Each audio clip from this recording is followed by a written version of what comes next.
있어요 모두 보고 싶어서 우리도 어쩜 이렇게 시간이 안 가는지 정말. Assalamualaikum warahmatullahi wabarakatuh. Perkenalkan, nama saya Aulia Yunda Rahmatika. Saya dari kelas 4 TPIB. Di sini saya akan memaparkan penjelasan saya mengenai pertanyaan yang sudah diberikan oleh Bapak dosen, Bapak Nur Halim selaku dosen mata kuliah pengembangan kurikulum. Yang pertama, yaitu ada perbedaan kurikulum 2013 dan juga kurikulum Merdeka. Kurikulum 2013 adalah kurikulum nasional yang sudah ditetapkan di Indonesia sejak tahun 2013. Tentunya kurikulum ini dirancang dengan pendekatan kompetensi yang berfokus pada pengembangan keterampilan siswa.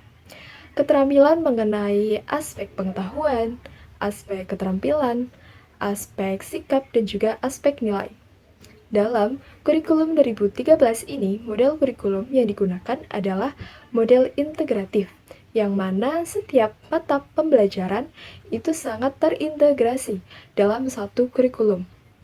Dan juga organisasi kurikulum yang dilakukan secara terpusat dalam kurikulum 2013 ini dirancang oleh pemerintah dan pengembangan kurikulum dilakukan oleh Badan Standar Nasional Pendidikan atau yang biasa disebut dengan BSNP. Dan peran guru dalam pengembangan kurikulum 2013 ini adalah guru sebagai fasilitator, guru sebagai pendamping, dan juga guru ini sebagai pembimbing bagi siswa-siswanya.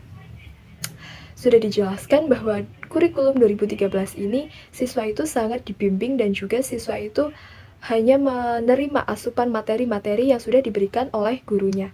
Sementara di kurikulum Merdeka ini, kurikulumnya itu menjadikan kurikulum alternatif yang dibuat oleh Kementerian Pendidikan dan Kebudayaan pada tahun 2020 yang dirancang guna untuk pendekatan kebebasan belajar antara siswa, yang mana siswa itu mampu memilih mata pembelajaran mana yang ingin dia pelajari. Siswa ini mampu berpikir kritis, mampu menyampaikan pendapatnya, dan juga begitu pun dengan guru. Guru mampu menggunakan metode pembelajaran ataupun materi apapun yang akan disampaikan kepada siswa-siswanya, yang mana dipelajari dengan mempermudahkan minat dan bakat untuk menyalurkannya. Dan model kurikulum yang digunakan dalam kurikulum Merdeka ini adalah model fleksibel, yang mana siswa mampu bebas untuk memilih mata pelajaran yang akan dipelajari. Dan juga organisasi kurikulum yang dilakukan adalah organisasi kurikulum secara terdesentralisasi oleh sekolah, dan juga peran guru dalam pengembangan kurikulum Merdeka ini adalah guru sebagai fasilitator dan juga guru sebagai pembimbing. Guru hanya menemani siswa untuk proses pembelajaran. Tidak sepenuhnya guru memberikan materi terhadap siswa itu. Siswa harus berperan aktif, siswa harus mencari materi-materi yang ada yang mampu mereka pelajari. Dan tentunya perbedaan antara keduanya itu bisa dilihat dari kurikulum 2013 itu menggunakan kurikulum dengan model organisasi kurikulumnya itu sangat berbeda. Kurikulum 2013 itu menggunakan model integratif, dan organisasi kurikulum yang dilakukan itu adalah organisasi kurikulum yang terpusat oleh pemerintah. Sedangkan kalau kurikulum Merdeka itu, kurikulumnya ini fleksibel modelnya ya, dan juga organisasi kurikulumnya itu adalah terdesentralisasi, yang mana adanya sebuah kebebasan untuk menyalurkan minat dan bakat, dan juga kebebasan untuk memilih materi, serta pemateri ini tidak hanya didapatkan dari seorang guru saja. Dan peran guru dalam kurikulum 2013 itu sebagai fasilitator, sebagai pendamping, dan juga sebagai pembimbing. Namun, di dalam kurikulum Merdeka, guru itu hanya sebagai fasilitator dan juga sebagai pembimbing bagi siswanya. Guru tidak secara penuh untuk memberikan materi-materi kepada siswanya, namun siswanya harus aktif sendiri untuk mencari materi yang nanti akan mereka pelajari. Dan baik, yang kedua yaitu ada marketplace guru. Tentunya sangat ramai sekarang, yaitu tentang marketplace guru. Apa sih yang kamu ketahui tentang marketplace guru?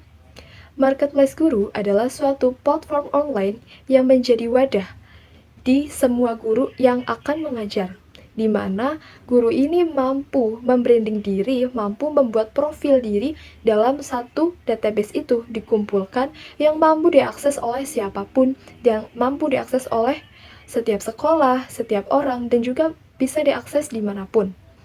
Dan tentunya marketplace ini perancangannya guna untuk mempermudah guru ini mendapatkan sebuah pekerjaan atau sebuah proses KBM, tapi pada dasarnya semua itu memiliki kekurangan dan juga kelebihan masing-masing.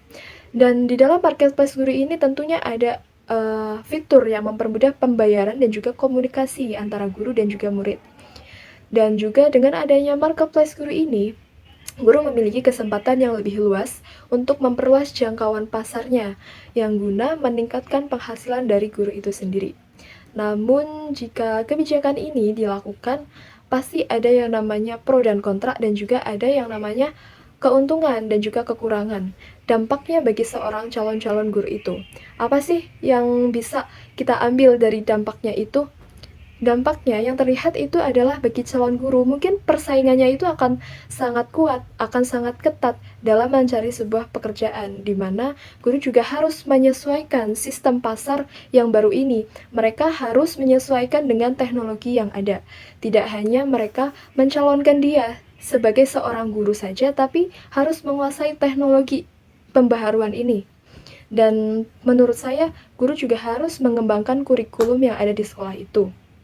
Guru harus meningkatkan skill dan juga pengetahuannya dalam bidang teknologi dan inovasi, agar guru itu bisa menghadapi tantangan yang muncul. Setelah itu, guru mampu mengimplementasikan kurikulum apa yang mampu ia ajarkan, baik itu kurikulum merdeka itu seperti apa prosesnya.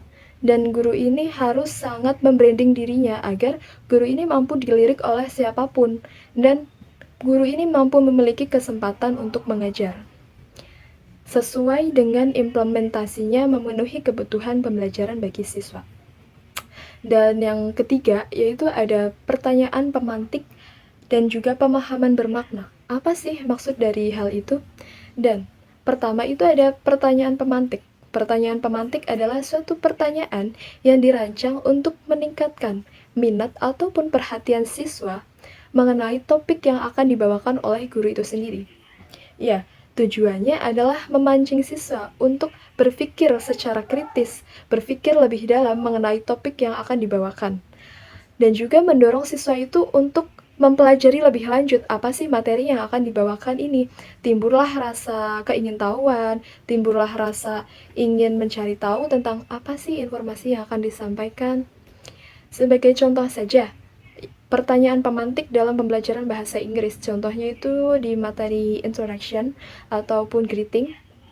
Contohnya yaitu, how is your way to introduce yourself when you meeting new people? Seperti itu bisa. Atau dengan how do you greet someone? Atau juga how do you say goodbye? Itu adalah contoh dari pertanyaan pemantik ya, yang mana siswa akan timbul, wah ini adalah pertanyaan yang mengaitkan tentang bagaimana sih mengucapkan selamat tinggal, bagaimana sih caranya memperkenalkan diri. Kira-kira materi yang akan disampaikan itu apa ya? Akan timbul rasa penasaran, yang mana jadi siswa itu akan mencari sumber informasi ataupun materi-materi itu sebelum guru memberikannya. Dan pemahaman bermakna adalah pemahaman yang mana lebih menekankan suatu teks atau informasi, yang mana pemahaman ini harus dibentuk melibatkan analisis, sintesis, maupun evaluasi informasi yang akan diberikan. Tentu pemahaman bermakna ini membantu seseorang untuk memahami konsep atau ide secara kompleks dan juga menerapkannya dalam situasi kehidupan yang nyata. Contohnya pemahaman bermakna dalam bahasa Inggris sendiri, yaitu sebagai contoh, learners can introduce yourself, written and oral. 정말